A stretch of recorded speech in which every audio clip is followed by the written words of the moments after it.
Fala galera, aqui é o professor Billy de Arte do Colégio Ateneu e vamos aí para a nossa nona aula, tá? Pessoal, aí na página 22, ó, tá escrito assim, ó, acompanha a leitura comigo. No estilo cubista, elementos textuais, o texto no caso, aparecem em obras que mesclam colagem e pintura, como nos trabalhos dos artistas Juan Gris, Georges Braque, e Pablo Picasso, que foi o grande representante do cubismo, né? Picasso. Essa mescla permitiu a inserção textual com mais naturalidade, exigindo somente o gesto de recortar e colar. Bom, até que o trabalho surrealista de René Magritte trouxe o texto puro para a pintura em sua tela. No caso, a traição das imagens, né? A traição das imagens que a gente vê aí, do René Magritte, né? Que é um óleo sobre tela, onde está escrito: isso não é um cachimbo, enquanto a imagem retrata o objeto, que a frase nega. Bom, então com certeza um trabalho absolutamente abstrato. Por volta da segunda metade do século XX, quer dizer, 1950 e poucos, algumas experiências influenciadas pelo amplo desenvolvimento da propaganda mudaram as artes gráficas modernas. O artista estadunidense Robert Rauschenberg retomou a técnica da colagem, porém, dessa vez mesclando imagens provenientes da linguagem publicitária e confirmando uma tendência que se reforçaria com o advento, quer dizer, com a vinda da pop art, né?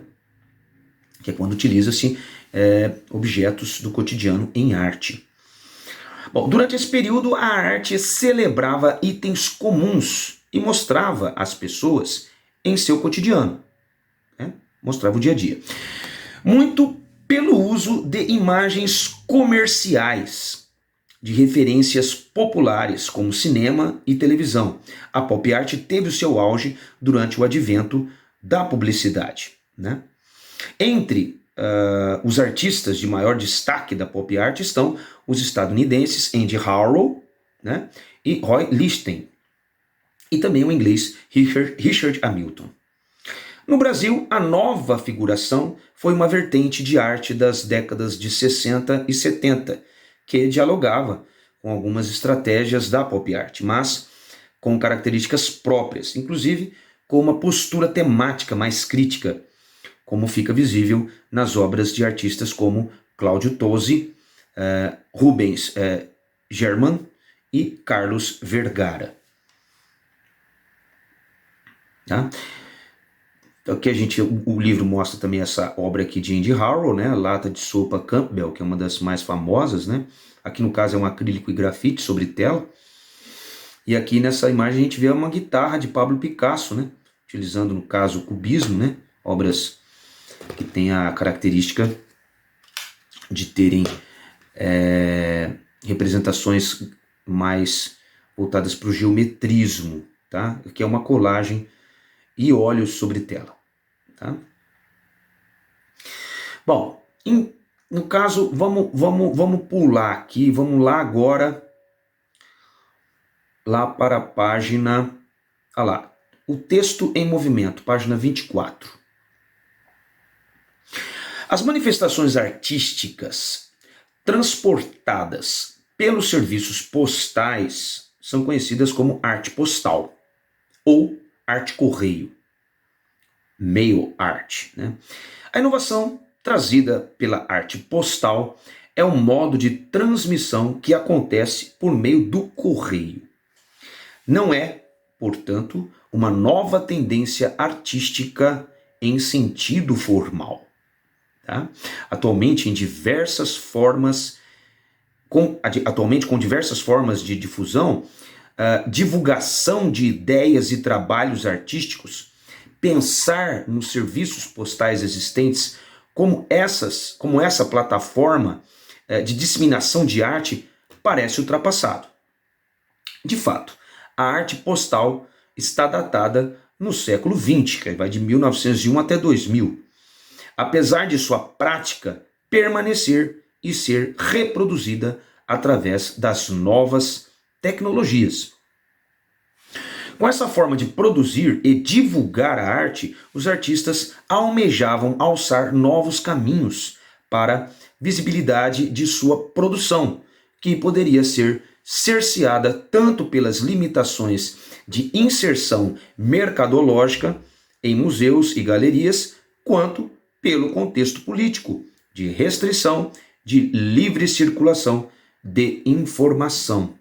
Então, no caso, a gente vê, para você ter uma ideia e entender como funciona, a gente vê um envelope, né, de arte postal de Ray Johnson, feito em 1994, que é um desenho e colagem justamente sobre esse postal, sobre papel aí. Tá? Então, uma arte postal. A arte postal é comumente descrita como originária na década de 60.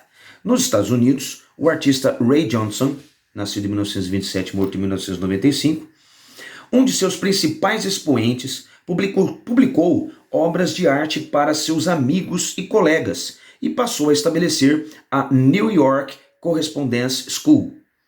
Falar de arte correio na América Latina é falar de uma prática artística cuja gênese está intimamente ligada ao período de efervescência sociopolítica das décadas de 60 e 70 no continente. Podemos dizer que essa expansão aconteceu devido a situações específicas, com claras motivações relacionadas ao contexto histórico, em vez de resultar de uma mera preocupação formalista. Tá? Algumas turbulências pessoais se manifestam particularmente com os casos do desaparecimento de Palomo Vigo, que é o filho do artista postal argentino Edgardo A. Vigo, né? O exílio do artista chileno Guilherme Deisler e a prisão dos artistas uruguaios Clemente Padim e Jorge Carabarro. Esses graves acontecimentos inspiraram artistas a abordar a denúncia e o testemunho sobre a realidade dramática em que eles viviam. O formato postal, no caso, pretendia então superar o quê? A censura predominante em alguns países nesse período. Então a gente vê aqui também uma arte postal, num cartão postal para a campanha internacional pela libertação do Clemente Padim e do Jorge Carabarro, e também de Guilherme Deisler, e não tem uma data aqui. Tá?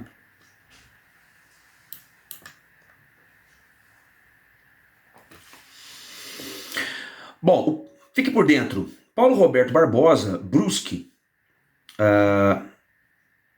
em Recife, Pernambuco, 1949, artista multimídia, quer dizer, usa várias mídias para fazer sua arte, era poeta. Na década de 60, inicia pesquisa no campo da arte conceitual, quer dizer, a arte é puramente uma ideia. E a partir de 1970, desenvolve pesquisas em arte xerox. Olha só que interessante. Em 1973, atua no movimento internacional de arte postal, sendo um dos pioneiros no Brasil nessa arte. E, no ano seguinte, lança o Manifesto Nadaísta. Organiza 2 exposições internacionais de arte postal no Recife, nos anos 75 e 76, sendo esta última fechada pelos militares brasileiros. Realiza 30 filmes de artistas e videoarte entre 1979 e 82 e começa a produzir videoinstalações em 1983. Cria em 1980 o Xerox Filme, com base em sequências xerográficas. Com a bolsa Guggenheim de Artes Visuais, recebida em 1981, ele reside por um ano em Nova York. Nesse ano expõe na sala especial sobre arte postal, montada na 16ª Bienal Internacional de São Paulo.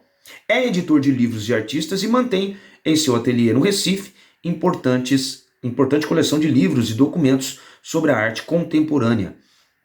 Entre eles, correspondência com integrantes dos grupos Fluxus e Gutai. Em 2004, seu ateliê é integralmente transferido do Recife para São Paulo, sendo remontado em uma das 8 salas especiais da 26ª Bienal Internacional de São Paulo. Tá bom? Valeu, gente. Por hoje é só. Até a nossa próxima aula. Valeu!